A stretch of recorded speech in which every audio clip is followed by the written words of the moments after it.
Hola, futuro ingeniero, bienvenido a Nudo. Si de pequeño construías castillos con cartón y pegamento, este es tu canal.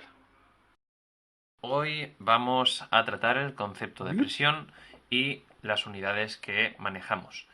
También hablaremos de presión absoluta, presión relativa y presión atmosférica. Bien, como tenemos en la pantalla, la presión es una fuerza normal que actúa por unidad de superficie. Cuando decimos la palabra normal, quiere decir perpendicular a dicha superficie.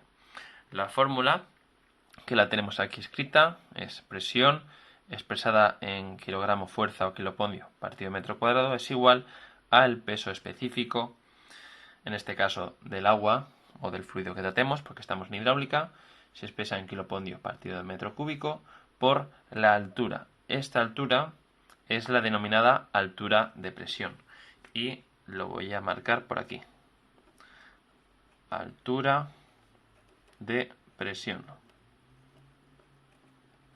Muchas veces en los problemas nos dan la presión de un punto y el peso específico y tenemos que calcular esa altura de presión o la profundidad, vamos, es equivalente. En las unidades que utilizamos para la presión, pues tenemos los tres sistemas. El sistema CGS, recordemos que es centímetro gramo segundo. Tenemos las dinas partidos por centímetro cuadrado, que se llama varia. En el sistema MKS tenemos, metro kilogramo segundo, tenemos el newton partido de metro al cuadrado, que es el pascal, y en el sistema técnico, pues el kilogramo fuerza kilopondio que hemos mencionado antes. Existen tres aparatos para medir las presiones. Tenemos el barómetro, que me he equivocado, por eso está ese tachón, que mide la presión atmosférica, no sonará mucho, sobre todo cuando vemos el tiempo en las noticias. El manómetro, que mide la presión relativa, y el vacuómetro, que quizás sea el más desconocido, que mira la presión absoluta. La presión atmosférica la conocemos todos, pero quizá la diferencia entre presión relativa y presión absoluta no. Más adelante lo explico con un dibujito. La presión absoluta tiene una formulita, la presión absoluta, entonces quedaría igual a la presión relativa más la presión atmosférica. Esta es una formulita fácil de comprender, pero importante por si nos pidieran la presión absoluta en una relativa. A continuación tengo una tablita con diferentes unidades en las que se suele expresar la presión. Si tomamos como referencia una atmósfera, vemos que se puede expresar en milímetros de mercurio, en kilogramo fuerza centímetro cuadrado, kilogramo fuerza partido de metro cuadrado y también en metros de columna de agua. Estas unidades se suelen ver más que nada en problemas. A continuación, y para explicar bien el concepto de presión absoluta y de presión, pues he hecho este dibujito muy bonito, a ver si lo vemos bien.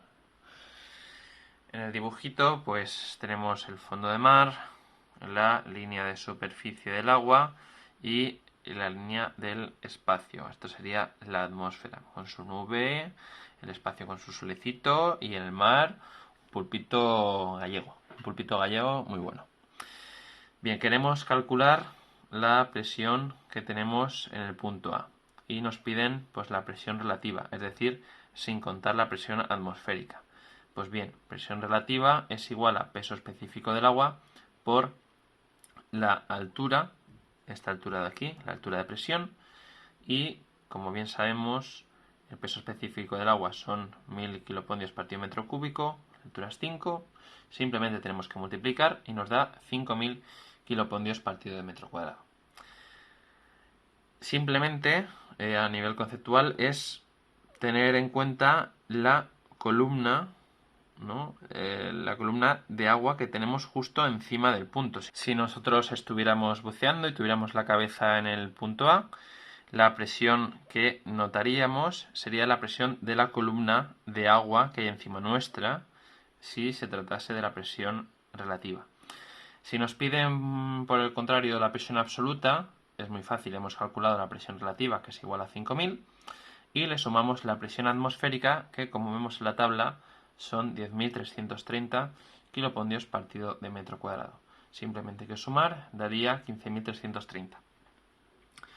Sería lo mismo que antes, estamos buceando y nuestra cabeza está en el punto A, la presión que sentiríamos en los oídos sería la presión de la columna de agua en esos 5 metros más la presión de la columna de aire, que son un montón de varios kilómetros, ¿no?, que notaríamos encima. Por último, simplemente mencionar la altura de presión. La despejamos de la formulita de antes, esta de aquí, la despejamos y sería igual a la presión partido el peso específico. Es obvio, pero se suele utilizar bastante esta formulita, así que la pongo ahí, la marco, que es bastante importante. Bueno, esto es todo en este vídeo. Si te ha gustado puedes darle a like, suscribirte o compartir, y aquí te dejo dos enlaces a dos vídeos: el de la izquierda, introducción a la hidráulica, y el de la derecha, vídeo sobre el peso específico, todo ello de hidráulica. Un saludo, adiós.